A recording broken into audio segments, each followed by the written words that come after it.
to meet you. It's nice What to meet brings you. you in today? I was walking by and seen the sign for partner violence, and just thought I'd stop in. Me and my girlfriend had an episode the other day. She got mad, and it's the first time I've ever seen her get irate like that. She slapped me across the face. And, I mean, it's probably nothing. You know, it's probably a one and done type deal. But it got me a little concerned, and, you know, I figured I'd walk in and see what your counseling was all about. Well, it sounds like you were a little, anxious about what happened, and sounds like you just want to talk to someone about what you experienced with your girlfriend. Yes. So why don't you tell me a little bit more about it?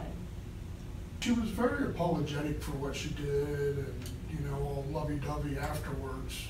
It was like a switch, I mean, one minute my girlfriend was there, and the next minute somebody else was there. And then the switch flipped again, and all of a sudden she was back to lovey-dovey. I'm sorry, I didn't mean it. It sounds like that's really confusing for you. It is confusing. To have like 1 minute behave one way, and then like I heard you say like the switch just flipped all of a sudden. Yes. And then for her to be going back and forth like that, and this isn't something that she's been doing. No, this normally. is something new. I mean, she's been stressed a lot with school and work.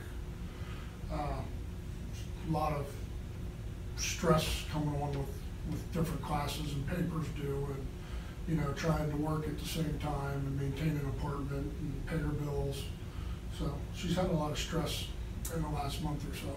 So her stress has increased, and then her behavior kind of, getting more aggressive and reactive has kind of showed up now. This is a new thing that's been going on between the two of you. Yes. And it sounds like you aren't really sure, that this would happen again or not, but you're concerned enough to come in and talk about it. Is that right? Well, yeah. I mean, I hate to admit it, I'm a big guy, but I feel threatened. There's nothing I can do if she does it again. I mean, I won't put my hands on her. So, I kind of just let her do what she needs to do, and I get out of there as fast as I can. So you feel threatened a little bit, and Yes. that's in a circumstance like this, that's very normal to feel that way. And, I'm curious about the kind of support you have around you. Do you have, friends and family around? I do. My brother goes to school here with me. I have my family's close by, and then I have my fraternity brothers. So it sounds like your support system is your brother, your fraternity brothers, and your family. Yes. So if this were to escalate, and I think one of the things that's important in a situation like this is to come up with some sort of plan for your safety. And you mentioned your friends and family. What do you think you would do? Where might you go if something happened again? Probably to my brother. Okay. Your brother's apartment? Yes. So it sounds like if this were to happen again, you would be comfortable to go to your brother's place. I would. I think my brother would be less judgmental. Okay. I don't really want my family. They love my girlfriend. I don't want her to judge her. She's just going through a bad state, just class and work and all the other things going on in her life. So your family really does love her, and she feels close to them, and they feel close to her. Yes. And it does sound like you are not wanting them to know about this and fear that they might look down upon her. Yes. And, so you also think that this is something that won't happen again. No, I don't think it'll happen again. But as I said, like having a plan in case it does happen again is a really important thing for you. And it sounds like your plan would be to go to your brother's place. And I do wonder what your thoughts are about coming back in to speak with me. Oh, I don't know. I think this was just a spur of the moment thing. Mm-hmm. Yeah, I see your sign. thought I would check it out.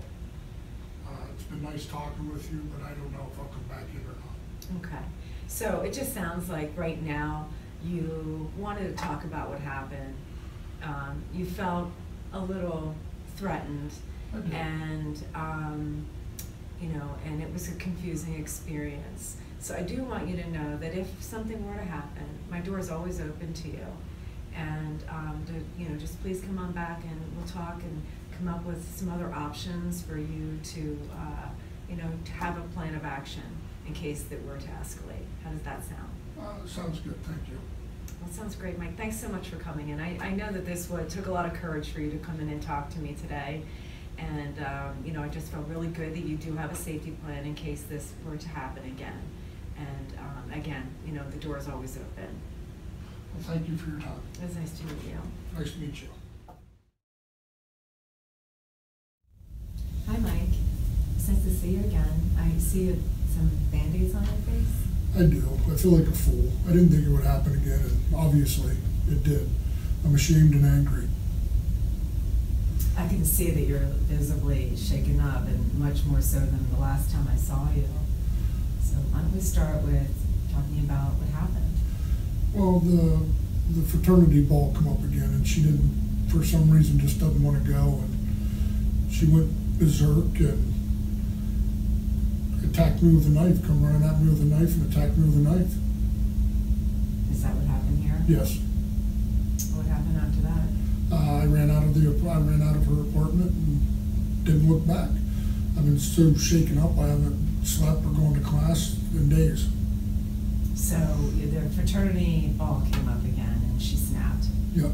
And she came out with you with a knife. She cut your face, and you ran out of the apartment, and you really have been sleeping since then. Is that right? That's right. So how have you been feeling since then? Angry. I'm very angry. You're I want to angry? get even with her. So when you say you want to get even with her, what does that mean? It means I want to hurt her back. So you're wanting to hurt her. Yes. So it sounds like, you know, this is really escalated inside of you as well, to the point where you're angry and you want to hurt her back. Are you having any thoughts about wanting to kill her? No, I don't want to kill her. I just want to hurt her. I want to hurt her like she hurt me. Mm-hmm. Well, these feelings are very normal. In this situation, these feelings are normal to have. And I think the thing here is that we need to come up with a plan for safety for you. And part of that is also, you know, being safe and kind of trying to handle your feelings of retaliation. Retaliating can not only be dangerous for her, but it can also be very dangerous for you. I can see that, yes. So, to have your safety, you know, we did talk about you going to your brother's Yes. apartment. And what are your thoughts about what you would like to do now?